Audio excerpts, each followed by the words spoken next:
बारे विमलेश भैया, बारे धर्मेंद्र भैया।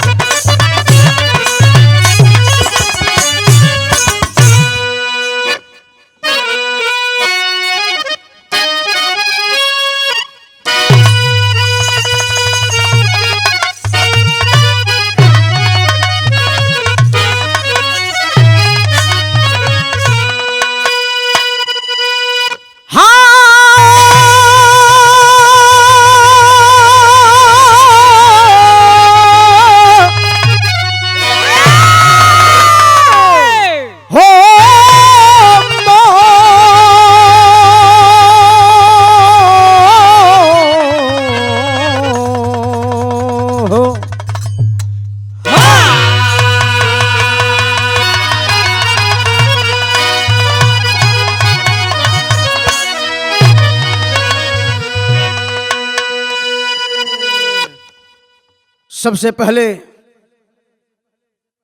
अपने भोजपुरी के तमाम विद्वान जनों को एवं श्रोता भगवान को बहुत बहुत प्रणाम करता हूं। और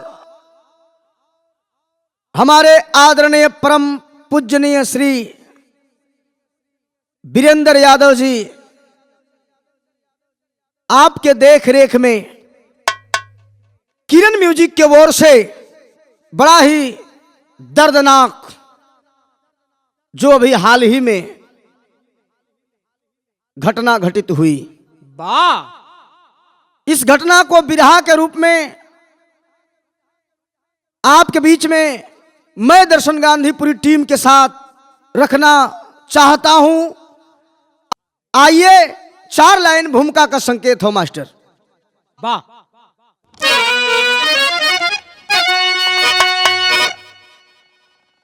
अंधविश्वास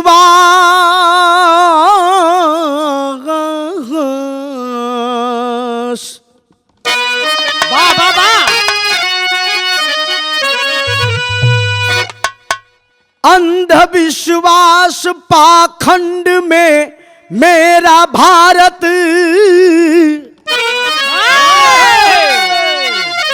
महारत में हासिल फंसा जा रहा है। लाख कोशिश करो चेतना है न चिंतन। वाह वाह वाह। देवी देवता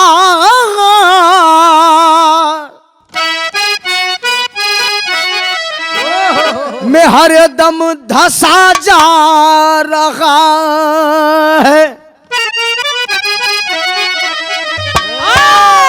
बना आज भी गोबर हंसकर विनायक,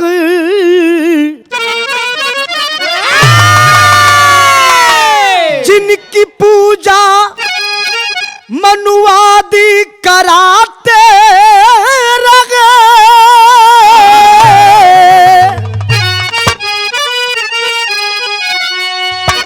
जरा मन में सोचो ये भारत के वासी,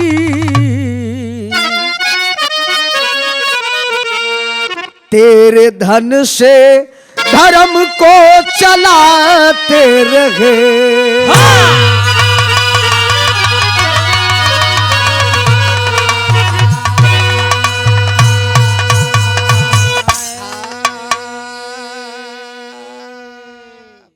लेखनी कवि की संकेत कर रही है। वाह।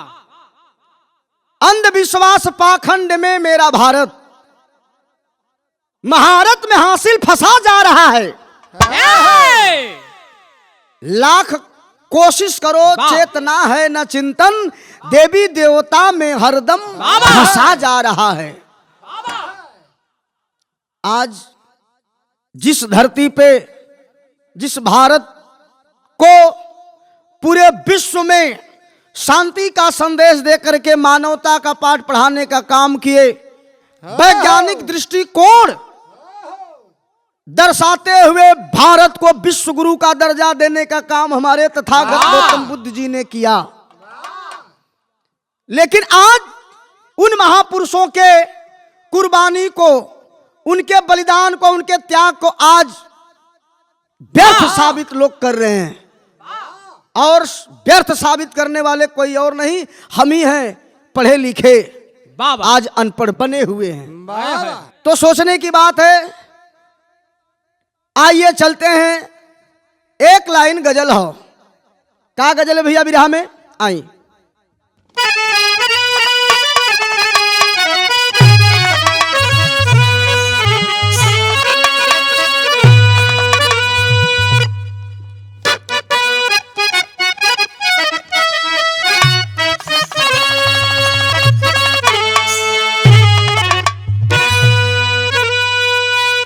यही बिरहा से ये गजल का शुरुआत करी थी भैया। वाह तो ऐसा गौर करिहन, कैसन गजल बा है।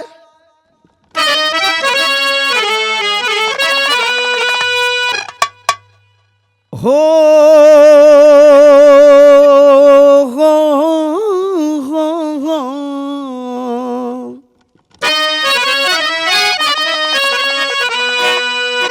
जैसन बिरहा है वैसन ही गजल भी है। बाबा संकेत करत हुअन का। आती है रात ओढ़े हुए,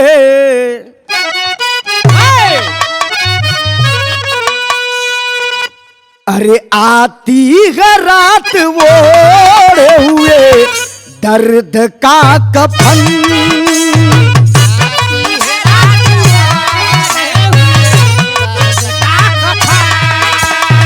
आती है रात।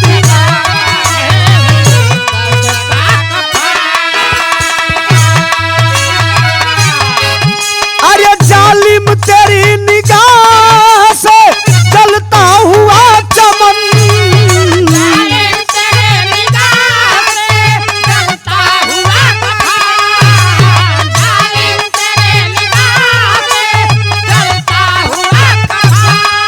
अरे जालिम तेरी निगाह से जलता हुआ कफन, आती है रात ओढ़े हुए दर्द का कफन, आती है रात ओढ़े हुए दर्द का कफन।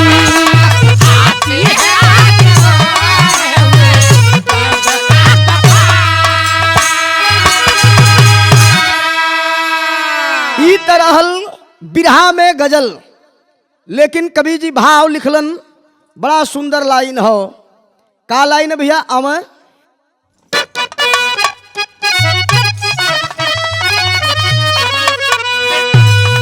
बड़ा बढ़िया कवि जी का लेखनी संकेत करत हो हमहन बदे के का।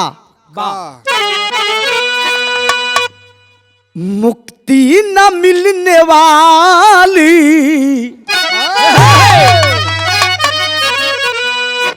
हमारे भारत के लोगों जरा सोचो यार, कहना है क्या? क्या? अरे मुक्ति न मिलने वाली गंगा नहाने से, गंगा नहाने से,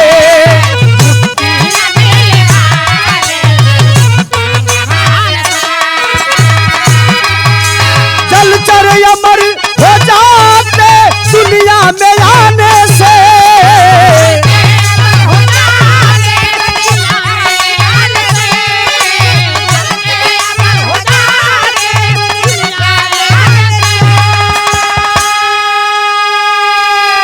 जलचर अमर हो जाते अरे दुनिया में आने से, अरे मुक्ति न मिलने वाली, अरे मुक्ति न मिलने वाली गंगा नहाने से, मुक्ति न मिलने वाली गंगा नहाने से।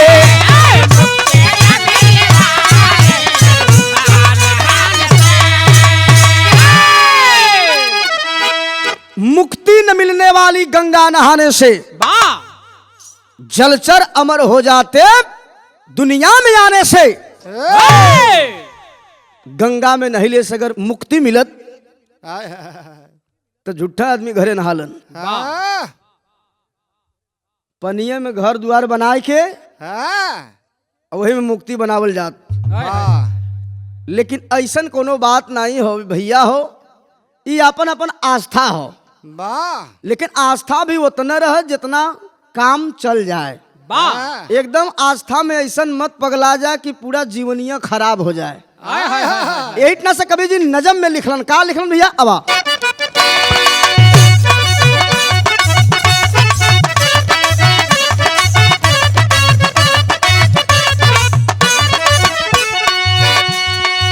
कवि की लेखनी संकेत करती है, जरा गौर करिएगा। क्या क्या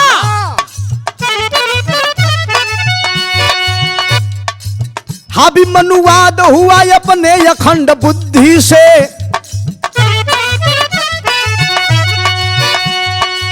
हाबी मनुवाद हुआ अपने अखंड बुद्धि से, हारता भीमवाद पाखंड वाला सिद्धि से। गुलामी तोड़ बाबा दे गए आजादी को, गुलामी तोड़ बाबा दे गए आजादी को, कैसे सब देखते हैं भारत के बर्बादी को। याद करो देश में जब देवासुर संग्राम हुआ, याद करो देश में जब देवासुर संग्राम हुआ, जिन्हें अमृत का घड़ा देवों को ना आराम हुआ। हिस्सा ले असुरों का घड़ा जहां छिपाए हैं, हिस्सा ले असुरों का घड़ा जहां छिपाए हैं, लगता है कुंभ का मेला हमें बताए हैं। कटेगा पाप नहीं संगम में नहाने से, कटेगा पाप नहीं संगम में नहाने से, व्यर्थ धन खर्च करते मुक्ति के बहाने से। भैया हो बाबू हो, जरा गौर करिएगा। वाह एक जमाना था वाह महाकुंभ, जो आज प्रयागराज के नगरी पे लग रहा है। कहानी उस समय की मिलती है वाह जब देवासुर संग्राम हुआ, अमृत का घड़ा लेकर के बाबा भागने लगे देवतागण। वाह उसी छीना झपटी में वाह वाह घड़े में से जो अमृत बूंद था, हाय हाय वाह 4 जगह गिरल। जाना हुआ कहां कहां गिरल? कहाँ कहाँ भैया हो बाबू हो, प्रयागराज के नगरी में संगम में एक बूंद गिरा, वाह एक बूंद उज्जैन में गिरा, अरे वाह एक बूंद हरिद्वार में गिरा, बाबा और एक बूंद नासिक में गिरा। आहा, यह 4 बूंद जब गिरा अमृत का घड़ा, वाह वहां कुंभ माना गया। बाबा वही अमृत का बूंद गिरने से प्रयागराज के नगरी में संगम के धरती पर सदियों से चला आ रहा मेला, वाह जिसे कुंभ या महाकुंभ के नाम से जाना जाता है। बाबा हर एक 12 साल के बाद यह मेला लगता है, और 2025 में जब महाकुंभ का मेला लगा, वाह आगाज हो गया पूरे देश और दुनिया में वाह कुंभ मेला में आना है, वाह अमृत स्नान करके जीवन को धन्य बनाना है। तमाम देशों से, तमाम राज्यों से लोग आने लगे, भीड़ इकट्ठा होने लगी प्रयागराज के नगरी में। तो होत का है? कहाँ कभी जी यहाँ एक लाइन तर्ज लिख देना भैया। आवा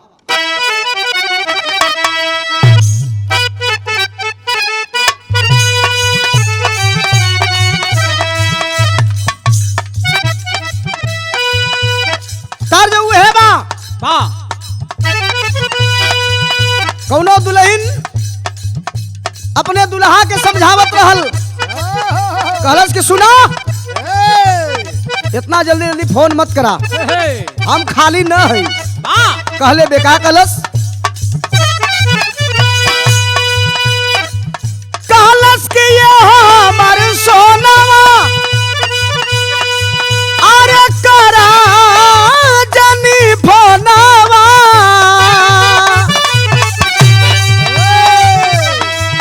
अरे ये हमर सोनावा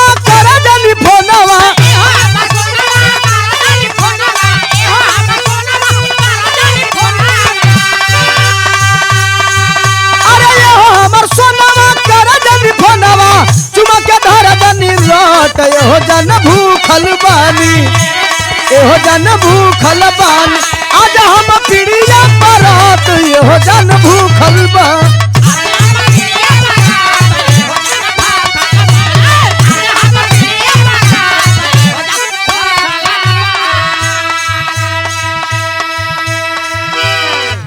भैया हो बाबू हो, बिरहा के अंदर कवि जी भाव लिखत हुवन, लोग चल दिले हुवन तब वाह अरे कुंभ में या नवा अरे लागल या सनानवा,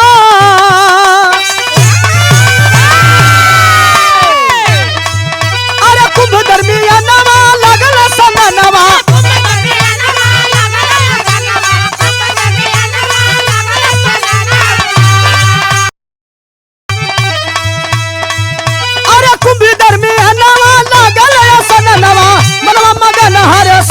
कि देखा सब लोग हो चलल, देखा सब लोग हो चलल, टूटल जहाँ भारी जमात, देखा सब लोग हो चलल।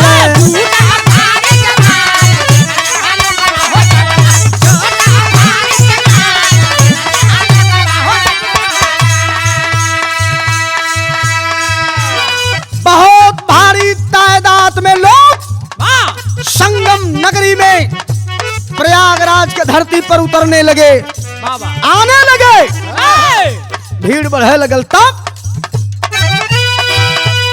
अरे लाखों करोड़ जहां, अरे लाखों करोड़ जहां लागल बाटे भिरिया,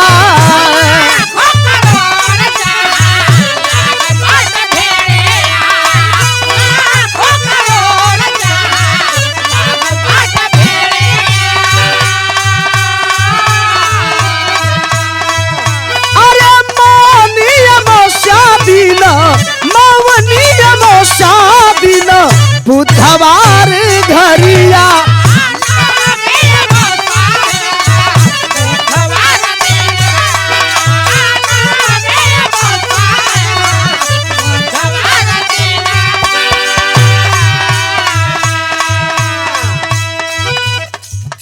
कुंभ मेला चलने लगा, तमाम श्रद्धालुगण आने लगे, स्नान करने लगे, लेकिन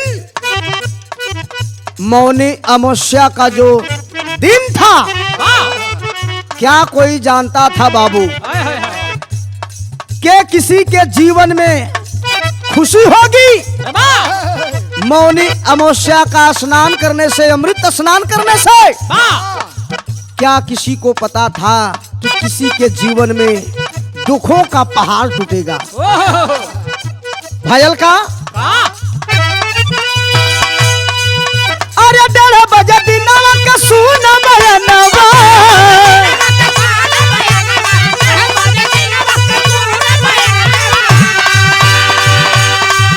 अरे 1:30 बजे दिनवा का सुन बयनवा, गिरे एक दूजे पर हाथ, देखा सब लोग हो चलले, अरे देखा सब लोग हो चलले, मौत का भइल बरसात, देखा सब लोग हो चलले, मौत का भइल बरसात।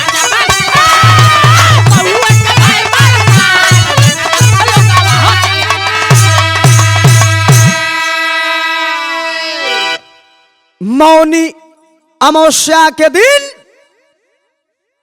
और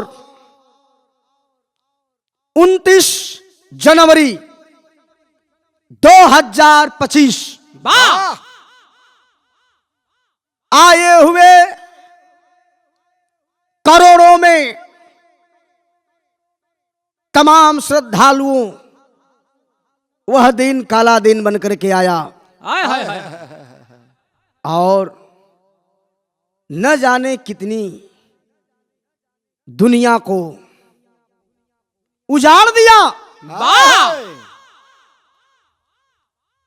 स्नान करने के लिए भगदड़ हुआ, वाह, भीड़ इतनी ज्यादा थी कंट्रोल नहीं हो पाई, और स्नान करने के चक्कर में लोग एक पर एक गिरना शुरू किए, जैसे जंगल में पेड़ कटेला भैया हो अरराय के गिरेला, आय हाय हाय वही हिसाब से लोग गिरे लगलन बाबू। जे एक बार वो भीड़ में नीचे दब गल, का करे के उठ भैया हो, आय हाय वो दुनिया से उठ गल। बूढ़े बच्चे नौजवान हाय हाय हाय तमाम मैं कितना गिनाऊं। वाह मीडिया क्या कहती है क्या नहीं कहती है उससे हमसे लेना देना नहीं है, वाह वाह वाह लेकिन कल्पना करिए जहां लाखों करोड़ों की संख्या हो वाह और भगदड़ मचे, तो मरने वालों की संख्या क्या कोई गणना कर पाएगा। आय हाय हाय हाय दुनिया उजड़ गई लोगन के बाबू। भयल का वो उसमें कवि जी टेरी के अंदर बात लिखलन अमर।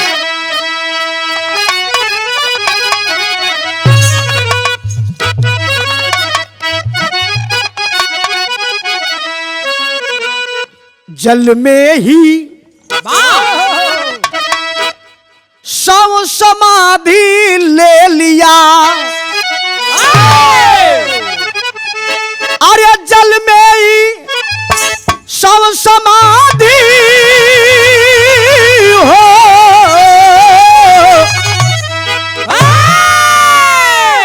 अरे जल में ही शव समाधि ले लिया,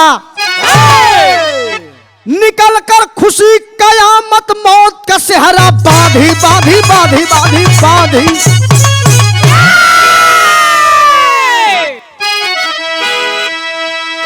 अरे लगे चीख चिल्लाने सब ही,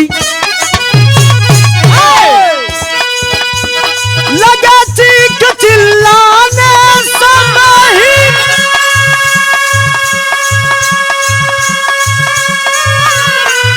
अरे भगदड़ मची संगम दरमियान, अरे पटी लाश पर लाश जहां पर, अरे संगम बन गया है श्मशान, अरे कहां चले गए देवी देवता, अरे क्यों न बचाए आए जान। आडंबरधारी सुन लो तुम अब, आडंबरधारी सुन लो तुम, अरे योगी मोदी बने महान,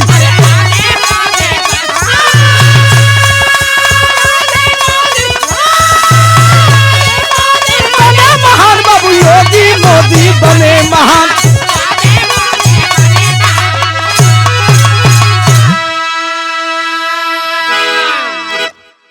तमाम लोग आए और मैंने पहले ही बताया कि कोई आंकड़ा कोई गणना नहीं हो पाया। वाह कितने लोग मरे आय हाय जरा सोचिए,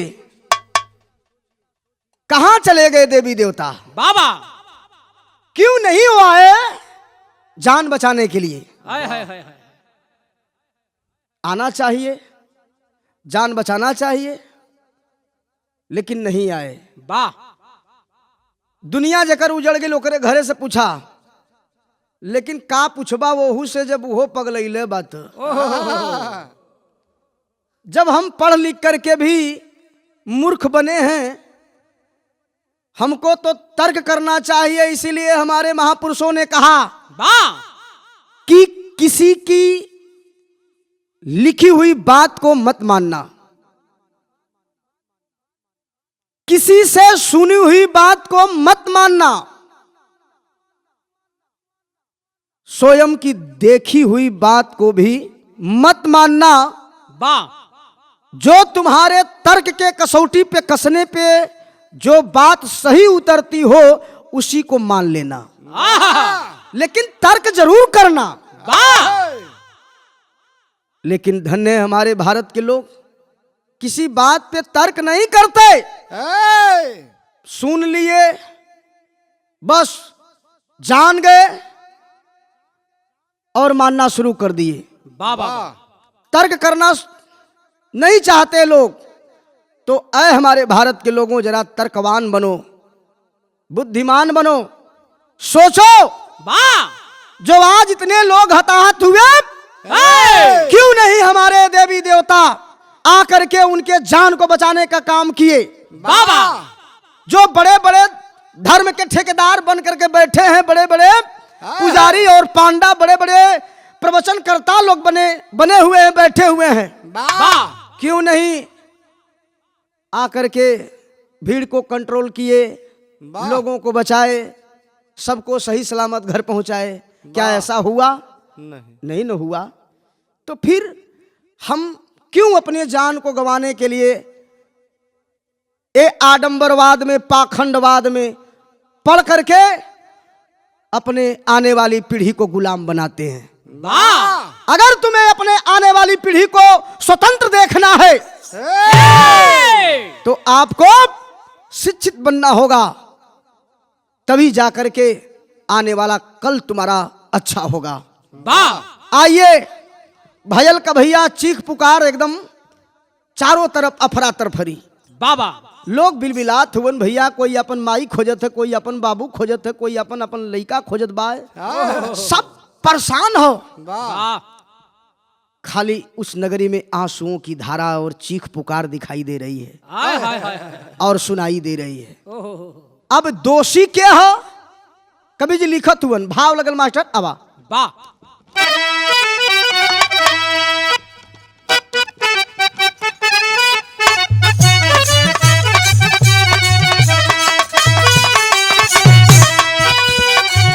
उहे तर्जमा बड़ा हल्ला मचवलस, ट्रेंडिंग में भी चलल ई गाना। वाह कौनो लड़की कहत बे अपने सखी से, कहलस का कहलस भैया? कहलस कि ये सखिया हो,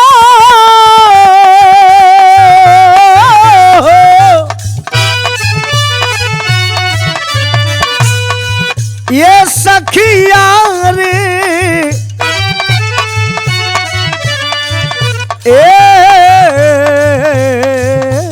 सखिया हो,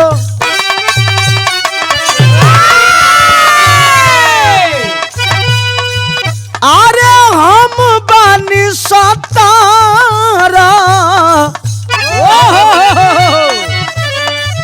बलमुआ 23 साल के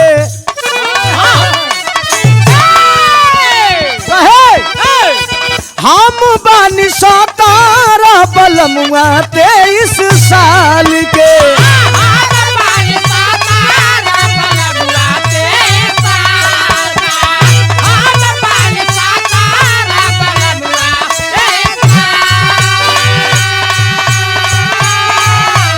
अरे भौजी रे जिंदगी राखी खतरे में डाल के,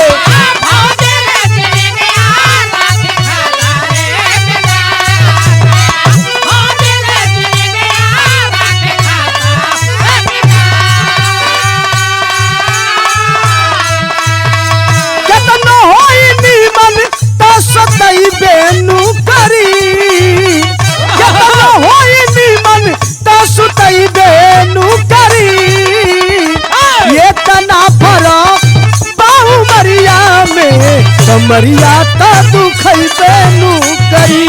ए हो कमरिया ता दुखई बेनू करी। ए हो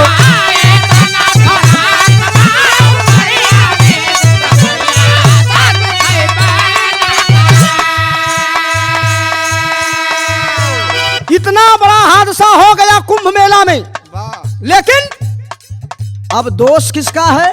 किसका? जे दोषी है वो कहता कि अरे ना ना ना ना, हमके तो कुछ पता नहीं रहे। भयल का भैया कभी जी लिखत हुए, दोष अपन देता नहीं जेबा खुद दोषी,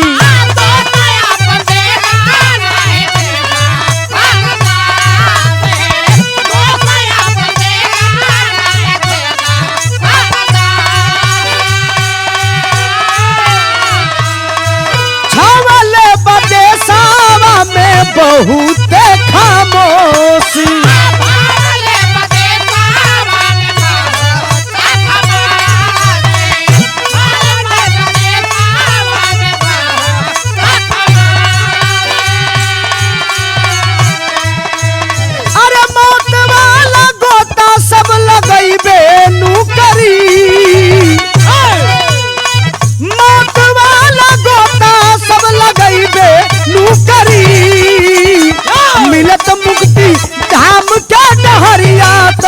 अनरिया सब बतैबे नु करी। ए हो मिलत मुक्ति धाम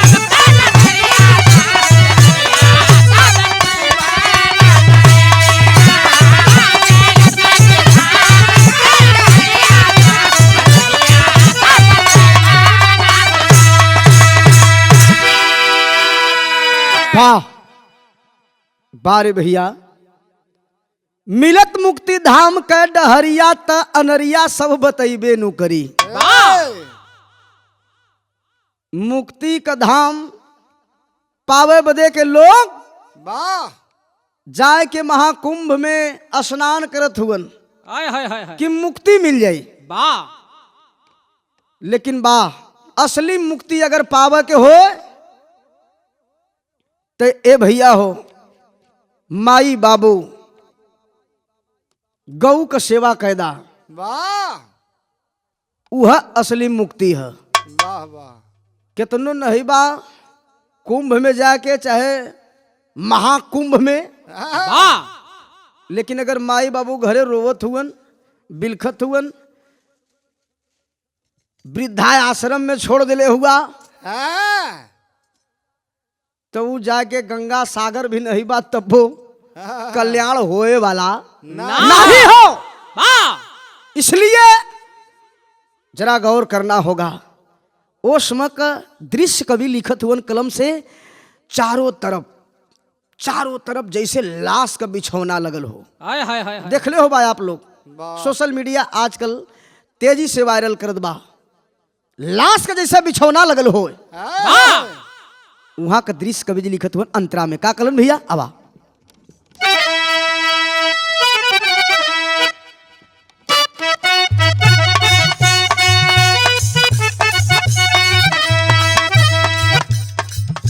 फाटल कपार फाटल कपार टूटल केहू का ससिया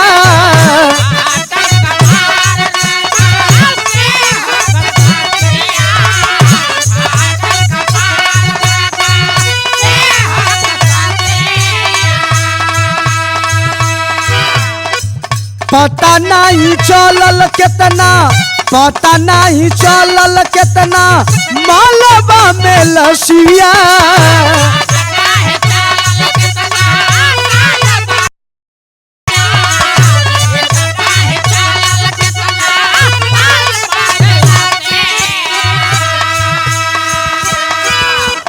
अरे रुके नहीं असिया सब बहैबे नुकरी रुके नहीं असिया सब बहैबे नुकरी मिलत मुक्ति धाम के डहरिया त अनरिया सब बतैबे नुकरी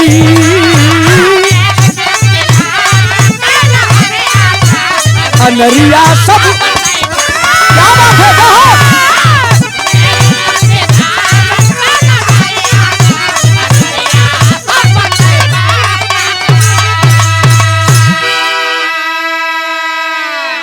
चारों तरफ अफरा तफरी मचल बा। लोग रोवत हुवन बिलखत हुवन चिल्लात हुवन। आप लोग देख ले हो बा एक माँ है जो अपने बच्चे को खोज रही है। जरा गौर करेंगे मेरे मित्रों, सब अपन अपन खोजत बा कि हमार बाबू कहाँ बड़न, हमार माई कहाँ बा, हमार दुल्ही कहाँ बाड़िन, वाह हमार पति देव कहाँ बाड़न, हाय हाय हाय, हमार भैया कहाँ बाड़न, हमार भौजाई कहाँ बा। वाह सब अपन अपन परिजन अपन अपन परिवार खोजत बा, लेकिन एक मतारी अपन बेटवा खोजत है। माई का दर्द देखा। हाय हाय हाय माई वो भीड़ में तमाम लाश बिछौना लगल, तमाम लोग गिरल हुवन। हाय हाय माई हटा हटा के लोगन के अपने लड़का का सूरत चिन्हल चाहत बा कि हमार बेटवा कहाँ दबल हुवन। हाय हाय हाय वही समय कवि जी भाव लिखलन भैया, ये बिरहा का आखिरी गीत हो। का लिखलन बाबू।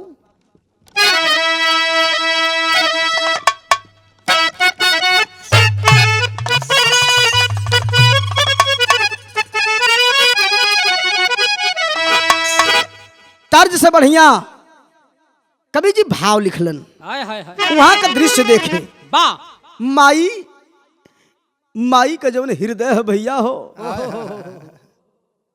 अपने बेटवा के बदे कराहत हो, खोजत बा माई, हाय लाल कैसे खोजत ही भैया।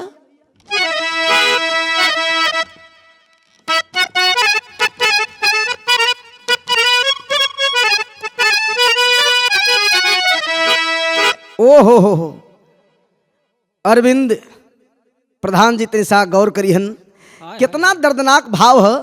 माई अपने बेटा के खोजत है, कैसे आवा खोजता खोजता व्याकुल परिजन तवने छानावा, अरे परिजन तवने छानावा, लालनवा कैसे लालनवा कैसे चीनी नो हमर विधना, चीनी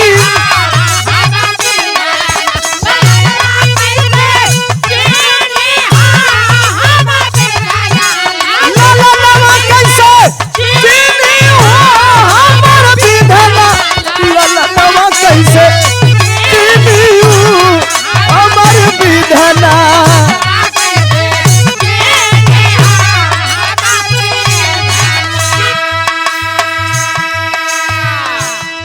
माही रोवत बा,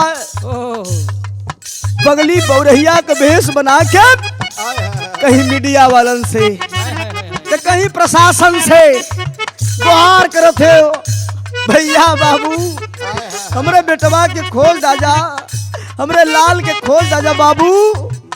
लेकिन एक माँ का दर्द उतना विशाल भीड़ में कौन सुन रहा है, कोई नहीं सुन रहा बाबू। हाय हाय हाय कभी जी लिखत हुआ नहीं से लिखलन, का लिखलन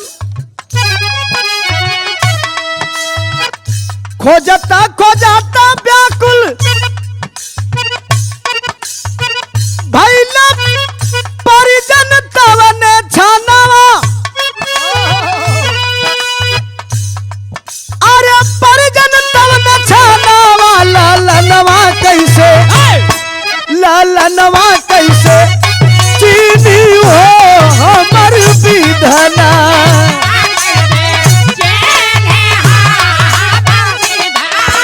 लालनवा कैसे सुगनवा कैसे हमर विधना, लालनवा कैसे चीनी हो हमर विधना।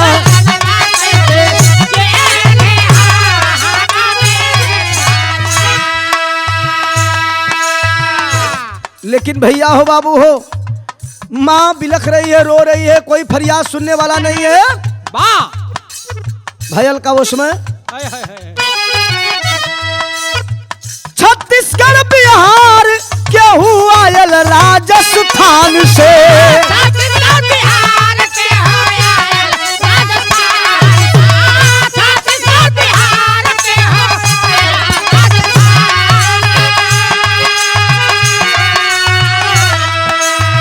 जनवा गवले अपन कुंभ के नहान से,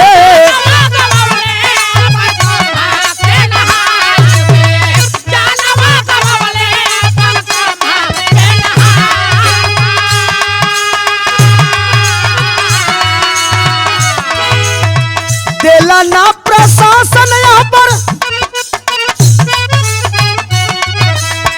देला ना प्रशासन यहाँ पर, तन को दिया नवा, लालनवा कैसे लालनवा कैसे चीनी हो हमर विधना,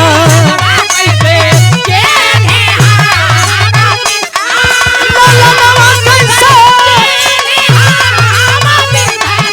सुगनवा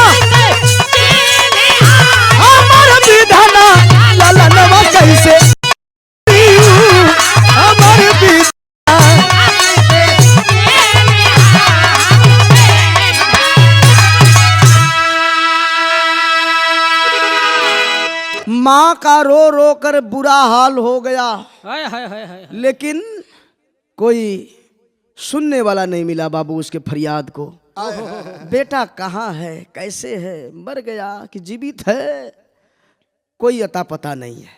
वाह तमाम लोग अस्त व्यस्त हुवन, सब अपन अपन खोजत बा, सब परेशान हो, भगदड़ मचल हो। और जब भगदड़ मचल बाय ओ समय प्रशासन भी परेशान बा। हाय हाय हाय हाय। 1500 रहे लोग तो कुछ प्रशासन के भी समझ में आवे, मदद करे। हाय हाय हाय। करोड़ों के भीड़ में किसकी किसकी मदद होगी। ओहो यहाँ कवि जी बात लिखलन पहपट के अंदर, होत कहा वो समय देखा। अब वाह भयल का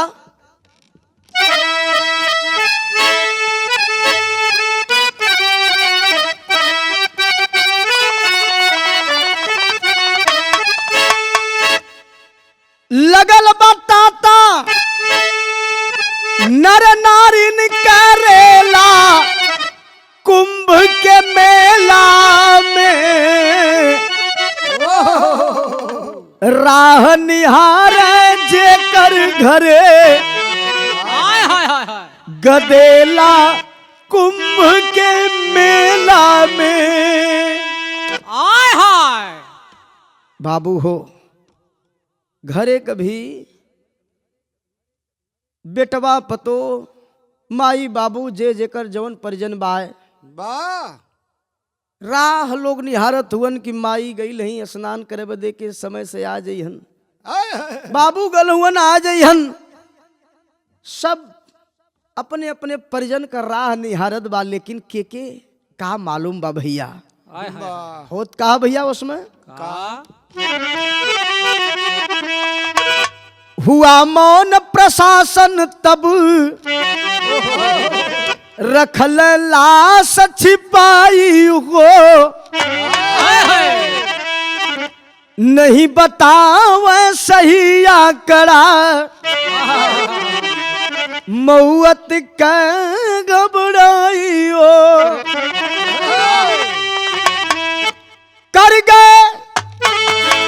कर गए मीडिया विपक्ष तब खेला कुंभ के मेला में, राग निहारे जेकर घरे गदेला कुंभ के मेला में। हाय हाय हाय हाय। भैया हो बाबू हो, प्रशासन भी सही आंकड़ा नहीं दे पाई कि कितने लोग मरे। हाय हाय। वाह कुछ मीडिया 17, कुछ मीडिया 20, 22, 25, 24 यही बता करके पूरे देश के लोगों को गुमराह कर दिया। वाह वाह किसी ने सही आंकड़ा देने का काम नहीं किया। वाह। इसीलिए आवाज उठना शुरू हो गया। संतों गुरुओं महंतों के द्वारा भी आवाज उठाई गई। वाह। क्या आवाज उठाई गई? क्या? पूरे भारत की आवाज है। आल्हा के अंदर प्रमाण कवि जी लिखत हुआ, का लिखलन भैया? अब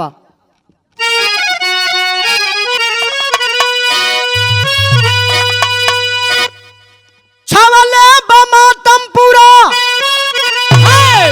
अरे छवले बमातम पूरा, अरे भारत देशवा में भैया,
करोड़ जनता का सुरक्षा देने का काम किए थे, लेकिन 1 करोड़ जनता भी आप नहीं संभाल पाए। इसलिए कहना है क्या, कुंभ के नहाने अपन लोगवा जुटवला बाबू,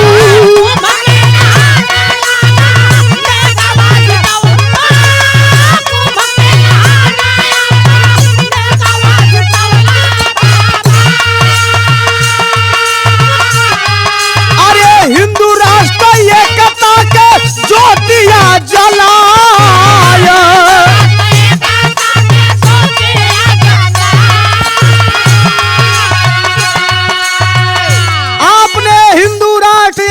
मिशन चलाने का काम किए हैं।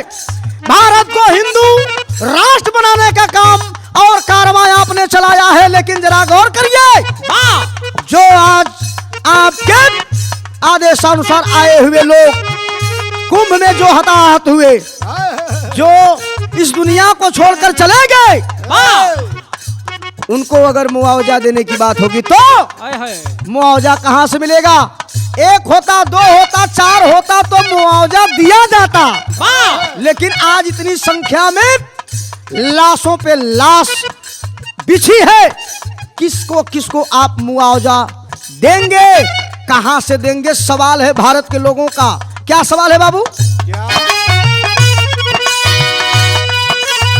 सरकारी खजाने से तू कितना मुआवजा देगा?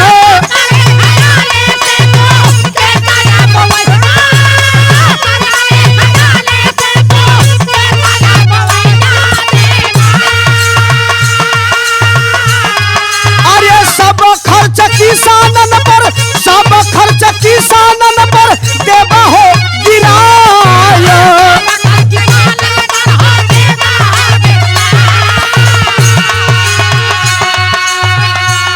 इतना बड़ा मुआवजा अगर आप देंगे तो कहां से देंगे?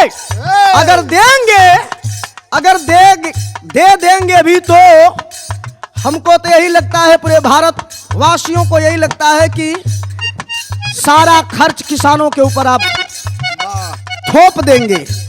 इसीलिए कहना है, कैसे? कैसे महंगाई,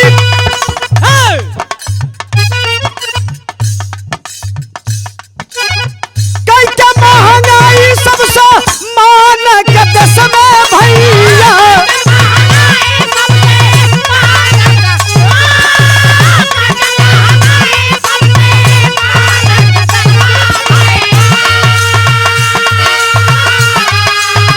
जीएसटी लगेबा अब ही पनिया पर जाया।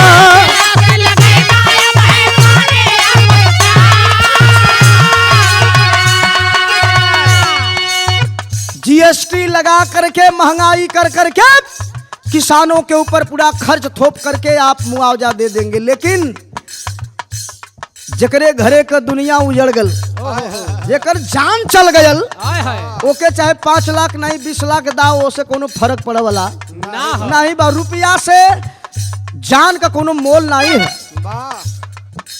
यही से कवि जी लिखत हुअन, कुछ विद्वानन द्वारा स्टेटमेंट जवन है आयल है, जे मरल बा हमरे ये कुंभ मेला में, ओकरे बदे का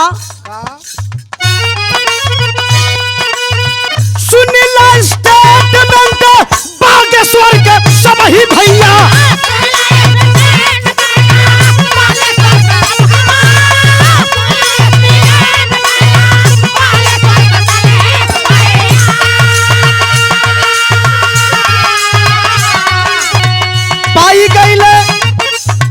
पाई गईले मुक्ति जे संगम में मरल बाया।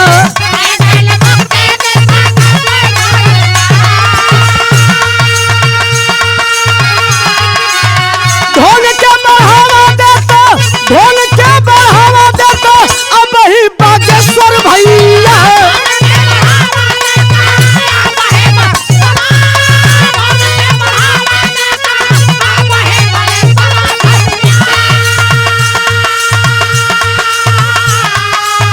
शर्म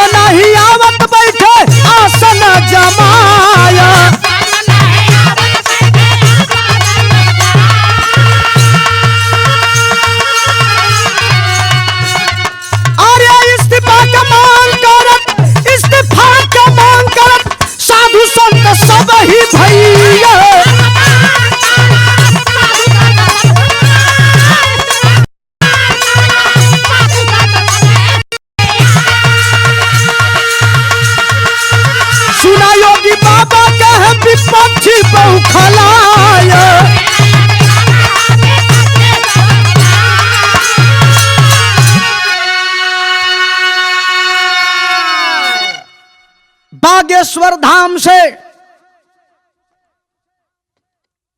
ये आवाज आई बागेश्वर वाले बाबा के द्वारा वाह कि जो संगम में आकर के मृत्यु को प्राप्त कर गए वो मुक्ति को पा गए। वाह जैसे भी हाल ही सदन में वाह भारत के सबसे बड़ी पंचायत में कहा गया कि जितना आप अंबेडकर अंबेडकर अंबेडकर अंबेडकर करते हो वाह उतना अगर राम का नाम लेते तो 7 जन्मों तक मुक्ति मिलती। वाह वाह वाह।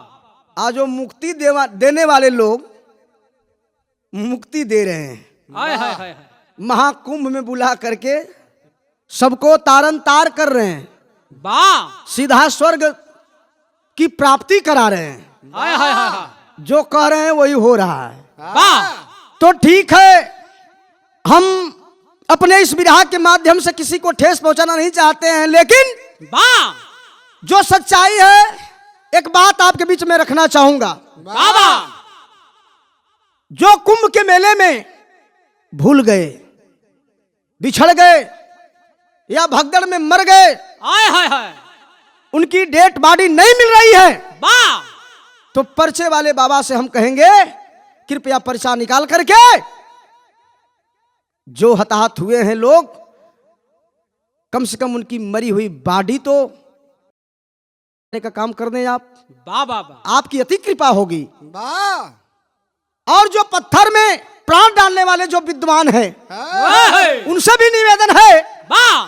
कि जो मर गए महाकुंभ में आकर के कृपया उनके अंदर प्राण डाल करके उनको भी जिंदा उनके घर भेजने का काम करें, ताकि वो अपने बाल परिवार में जाकर के खुश हो जाएंगे। वाह वाह वाह। यही हमारी आपसे निवेदन है। आखिरी भाव खड़ी के अंदर कवि जी लिखत हुए का लिखल भैया आवा।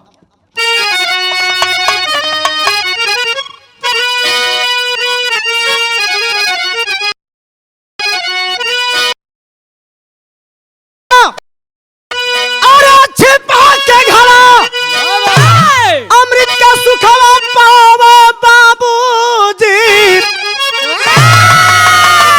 बता के अरे कुंभ के मेला दलितन के नहवावा बाबूजी।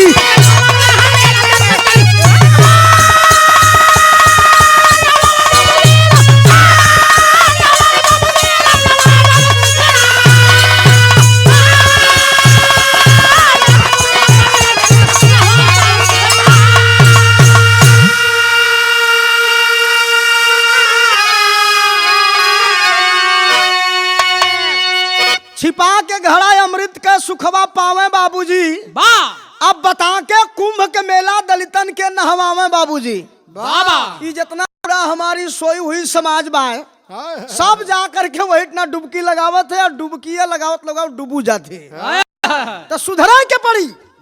यही से कभी लिखत हुन का लिखत हुन भैया, अरे हो जा सावधान दलित पढ़ा इतिहास हो, क्या नंबर ले लग आंसू हो।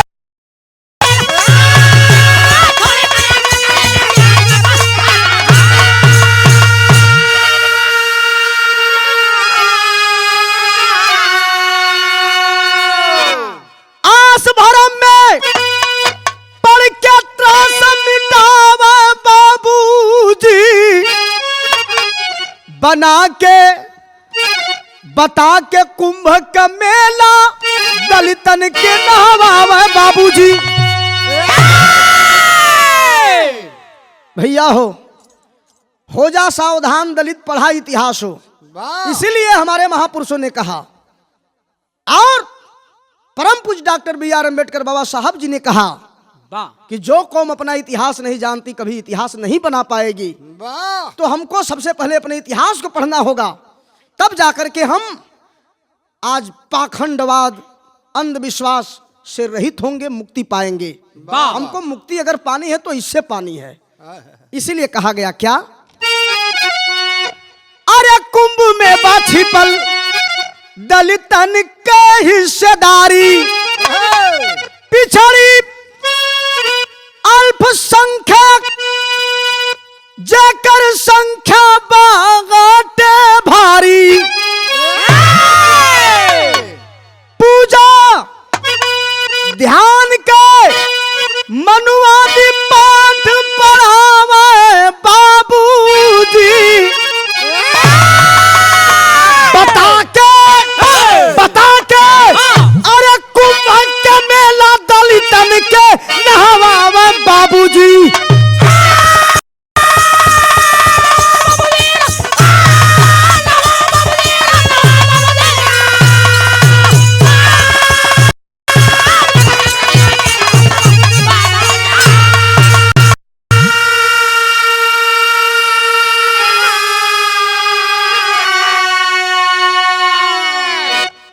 भैया हो बाबू हो, यही हमारी कहानी, यही हमारा बिरहा, यही हमारा देश। हम अपने गीत को अंत करते करते अपने आवाम से, अपने देश के लोगों से ही निवेदन करना चाहेंगे कि आप कृपया तर्क करें और अपना कदम वहीं रखें जहां आप सेफ हो, पे अपना कदम रखें।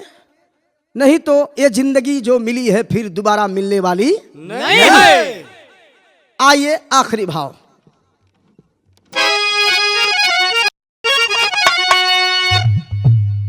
मन चंगा